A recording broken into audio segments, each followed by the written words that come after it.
Take po na po ang lahat at ang pag-uusapan po natin ngayon ay mula sa aklat ng Mateo,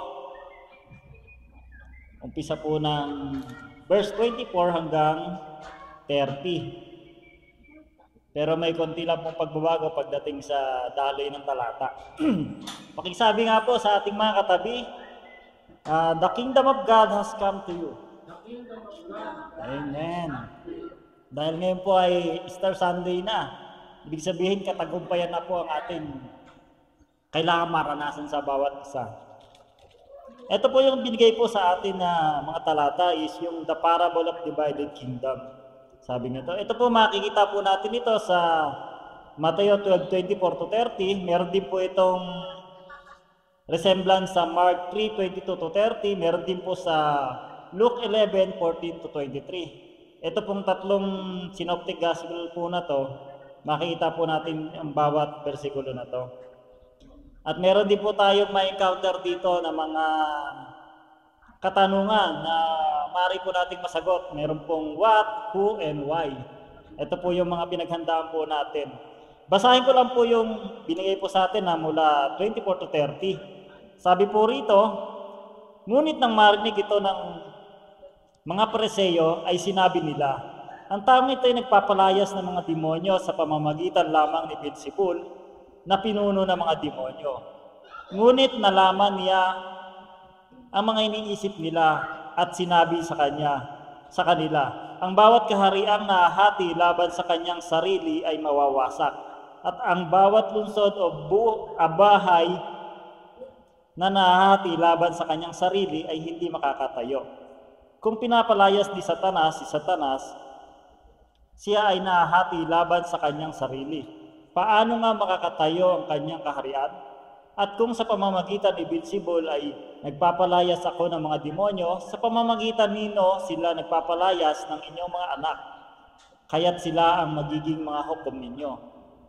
Verse 28 po, ngunit kung sa pamamagitan ng Espiritu ng Diyos ay nagpapalayas ako ng mga demonyo, dumating na nga sa inyo ang kaharian ng Diyos. 29, paano bang makakapasok ang sinuman sa bahay ng malakas na tao at nakawin ng mga ari-arian? Mga ari-arian nito kung hindi muna gagapusin ng malakas na tao. At sa kapalamang niya, mapagnanakawan ng bahay nito. Verse 30, ang hindi panig sa akin ay laban sa akin, at ang hindi ko kasamang nagtitipon ay nagkakalat. Kaya po siguro na nasabi dito sa mga talatang ito ang the divided kingdom. Kasi ito po yung nabigkas din po ng ating Panginoong Hesus. Pero gagamit po tayo ng yung tinatawag po na, dali lang po, mamatay yung muna.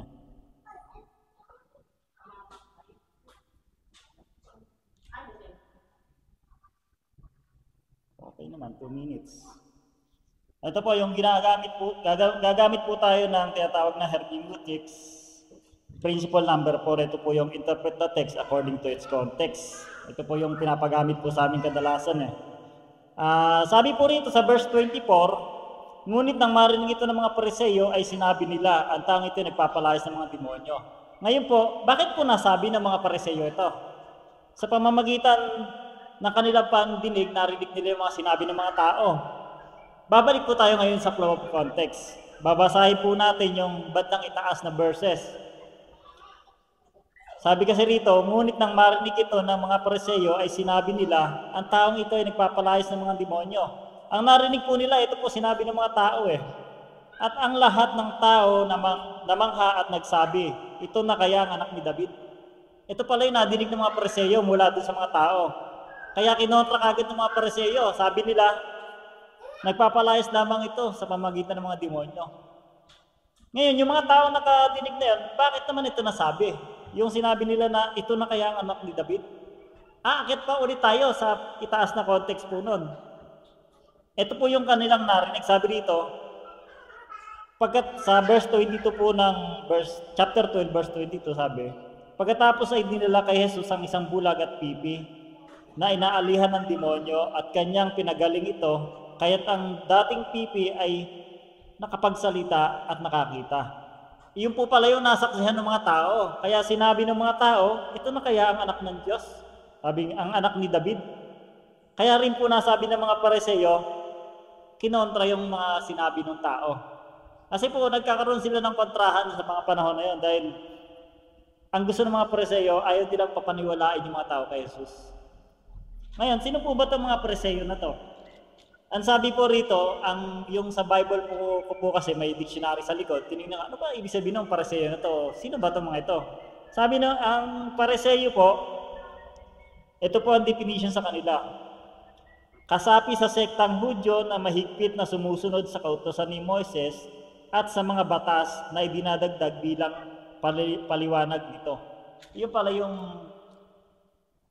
pagkakakilanlan sa mga Pariseo. Ibig sabihin, ito yung mga bihasa sa kautusan ni Moises, tapos masunurin din po sa batas. Tapos nagdadagdag, parang ICGCs. Nagdadagdag po eh. Dapat po exegesis, nagdi-discover. Ito po. Ano ang narinig? Yun nga po, yung anak ni David. Tapos dito, bakit pinagaling ni Jesus ang bulag at pipi? Yung bandang taas. Kung babasahin nyo rin po, bandang itaas ng nung kinote po ni Isaias, meron pong mababasa doon, verse 18, narito ang aking lingkod, aking hinirang ang minamahal ko na kinalulugdan ng aking kaluluwa. Ilalagay ko sa kanya ang aking espiritu at ipahayag niya ang katarungan sa mga higpil. Iyon po, tuloy-tuloy po pala yung context na yon. Na dapat, mula dun sa context ng 18 na yon hanggang dito sa verse 24, kaya po nagkaroon sila ng pagbibintang sa Panginoong Hesus. Sabi po rito, yun nga po, why Jesus healed the blind and dumb? Because, number 1, because He is God.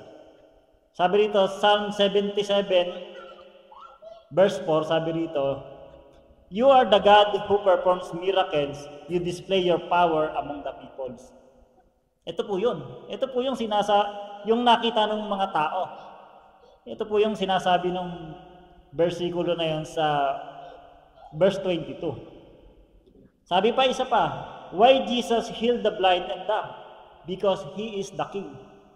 Kung ikaw po ay isang hari, hindi mo hayaan na yung mga tao mo naalipin ng pagkapingi, ng pagkapipi, ng kahirapan. Ito, makita naman po natin yung versikulo na to sa Mateo 21, verse 4 and 5. Sabi rito, sa gayon natupad ang sinabi ng propeta, sa lungsod ng Sayon ay ipahayag ninyo, tingnan mo, ang iyong hari ay dumarating. Siya ay mapagpakumbaba, masdan mo't siya ay nakasakay sa isang asno at sa isang bisiro na anak ng asno. Iyon po yung tumutukoy sa Panginoong Hesus na siya ay hari.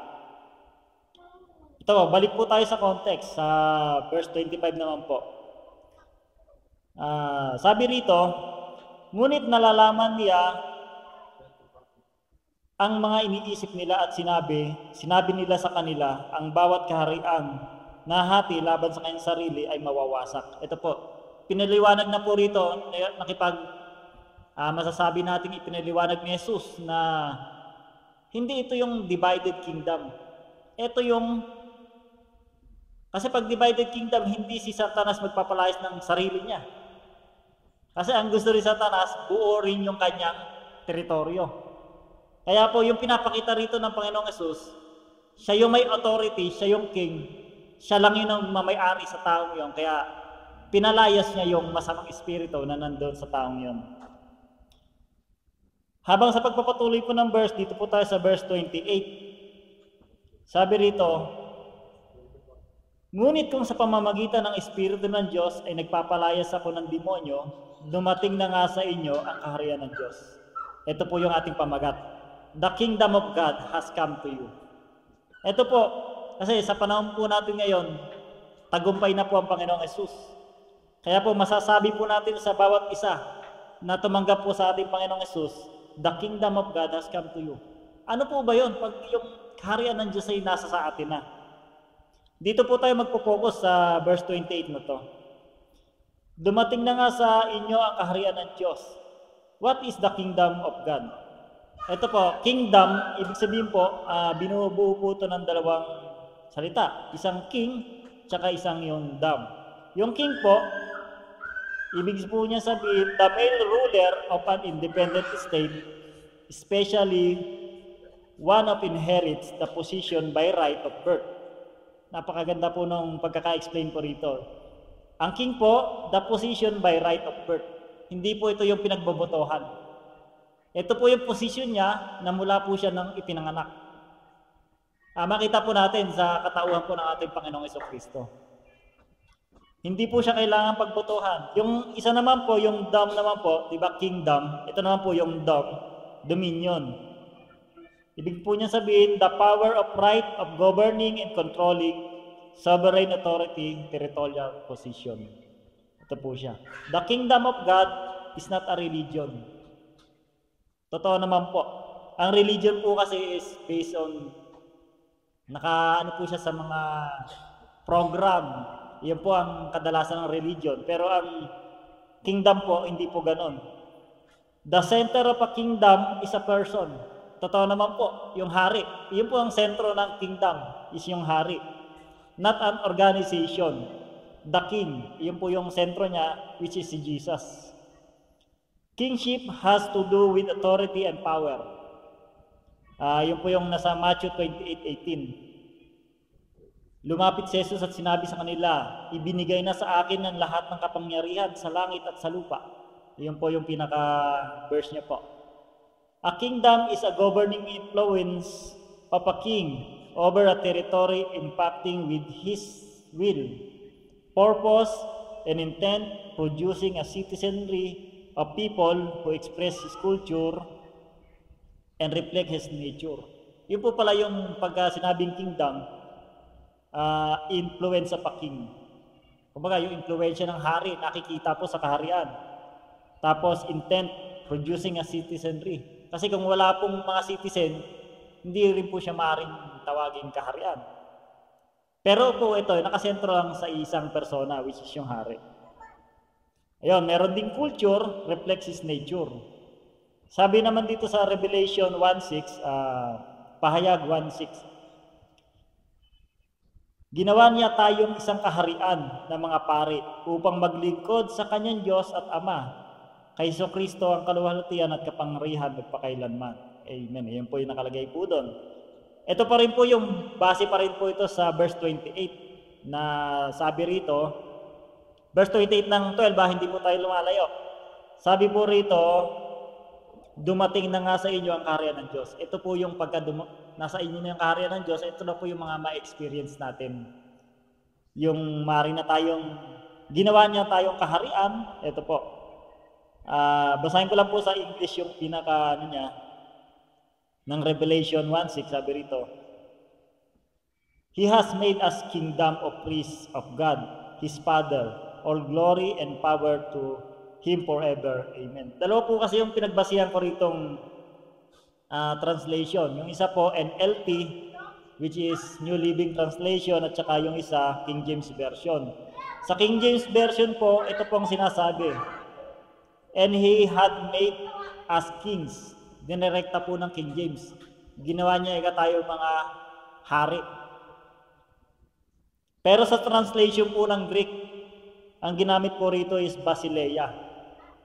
Ang Basileia po is tumitukoy po talaga sa kingdom. Ang kings po kasi is Basileios. Dalawa po kasi ibig sabihin, meaning po pagdating sa Greek. Kaya po mas ginagamit ng iba na yung kingdom po. Iyan po yung pinaka-ginagamit nila pagdating doon sa verse na yun. Pero siguro, inisip lang din po ng King James na naghahari din po yung mga Christian. Kaya po, ginamit din niya po yung kings. Iyan po yung pinaka niya. Sabi pa rito, what kings must do? Ngayon, ginawa na po tayo mga hari dito sa lupa. Kumbaga, binigyan na po tayo karapatan na maging anak ng Diyos. Ngayon po, pag tayo anak na ng Diyos, tayo yung mga kasama niya pong naghahari. What king must do? Sabi nga nun. Ano ba dapat gawin ng hari?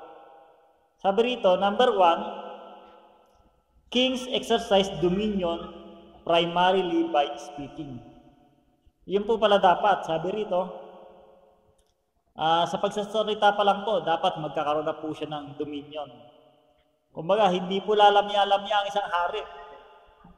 Pagka ang isang hari po ay palamya-lamya, hindi po siya makakapag-dominion ng kanyang territory.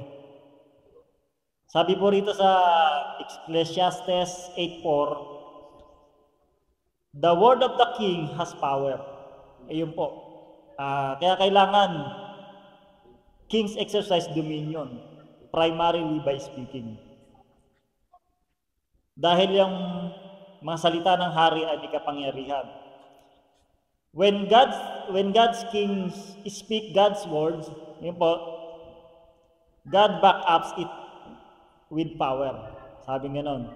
Pag yung mga hari ng Diyos ay nagsasalita ng salita ng Diyos, binabakapan niya po ito ng kapangyarihan. Bakit at para saan? Para ba magmalaki yung hari? Para ba magmayabang? Sabi rito, this is not to glorify the word spoken in faith, but to draw attention to the living word who lives within you. Sabi gano'n, napakaganda po ng binitawan po na yan na Sabi rito, hindi ito para luwalhati ng salitang binigkas ng may pananampalataya, kundi para bigyang pansin ang buhay na salita, which is si Christ. Bigyang pansin ang buhay na salita na nabubuhay sa loob ko. Nga po, kung si Kristo yung nasa sa atin, nabubuhay sa atin, yung haring Panginoong Hesus ang nasa atin, lahat po ng sasabihin natin na salita ng Diyos, babakapan niyo po ito ng kapangyarihan. Yun po ang kagandahan na nasa atin na po ang kaharian ng Diyos. Number 2, when you reveal Jesus, your words are supernaturally empowered to bring salvation to the lost and freedom to the captives. Sabi ganun. You can drive out demons and heal the sick, just as He did. Sabi ganito sa Mark 16:17-18. Yan po yung pinaka verses niya. Number 3 naman po, as kings, we can command blessing where there is curse. Totoo naman po, bilang hari, pwede po tayong makapag-utos ng pagpapala pag mayroon pong mga sumpa. May nadinig tayong hindi maganda, i-counter po natin ito ng blessing. Pare, may sakit, pwede po natin itong pagalingin sa pamamagitan ng salita ng Diyos. Kasi nasa atin po ang ating Panginoong Hesus, kasama po natin. And life where there is death. Dahil dito, yung mga salitang to na nabigkas, bakit mo pipili na manahimik? Bilang hari, bilang ginawa na tayong mga kaharian ng Diyos, hindi po tayo dapat manahimik. Nakakaranas po ang pamilya ng karamdaman. Pwede po tayo mag-speak ng life, ng healing. Nakakaranas po yung makakilala natin ng hirap, pwede po tayo mag-speak ng blessing sa kanila. Meron po mga pangyari sa Bible na nanahimik lang po. Kaya po may mga talo na nangyari. Example po natin ng haring si Adam. Si Adam po, binigyan po siya ng dominion over the earth. Ngayon po, dumating po yung old serpent. Ang kinausap po ng old serpent, itong kanyang asawa. Nakita po natin nung sa pag-uusap ng old serpent and Eve, hindi po nagsalita o tikom po ang bibig. Base po sa Bible ni Adam.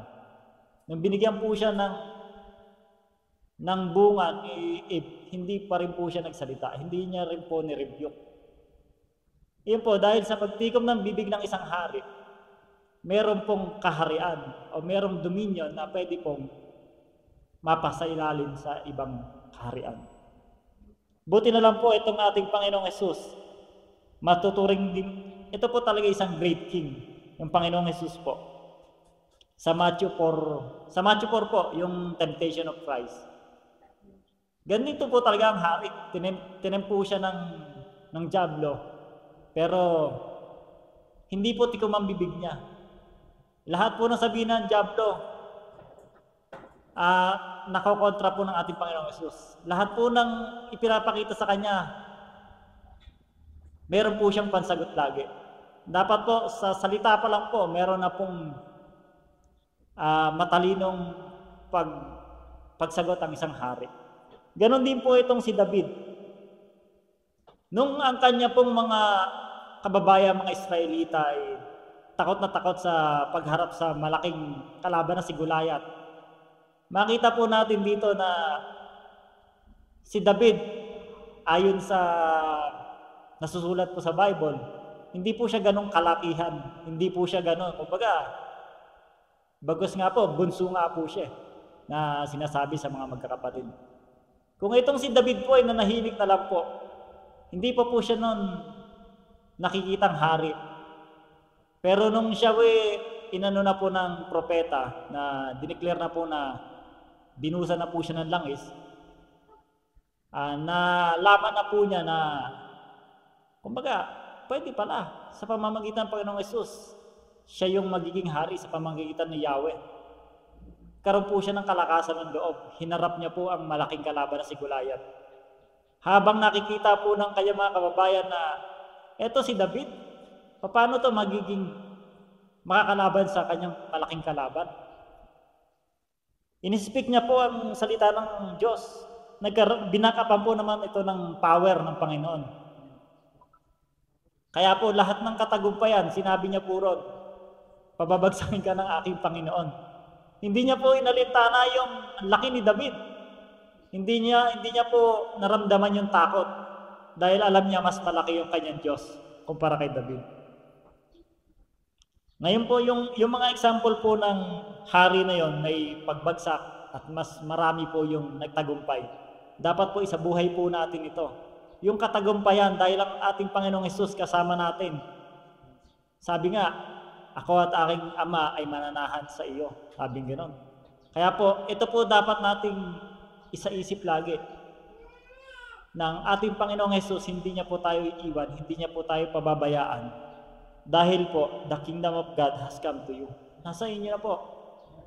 Dapat lang po natin itong dalhin sa pang-araw-araw nating pananalita. Dapat lang po natin itong isa pamuhay.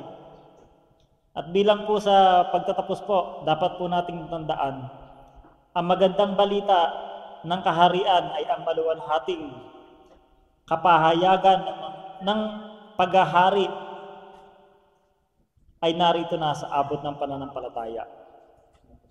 Yung paghahari po ng Panginoong Diyos, nasa sa atin na po yan. Gagamitin lang po natin yung pananampalataya, i-turn off po natin yung ating 5 senses. Pananampalataya po yung ating gamitin para po makita po natin ng maliwanag na naghahari na po sa ating buhay ang Diyos. Kasama po natin ang Diyos. Wala pong makakapaghiwalay sa atin sa Diyos dahil sa pag-ibig ni Kristo. Kasama po natin lagi ang katagumpayan at ang kanyang kaharian. Sabi po rito, isa lang po ang bigay niya. Kay Kristo, nasa sa atin na ang kaharian ng Diyos.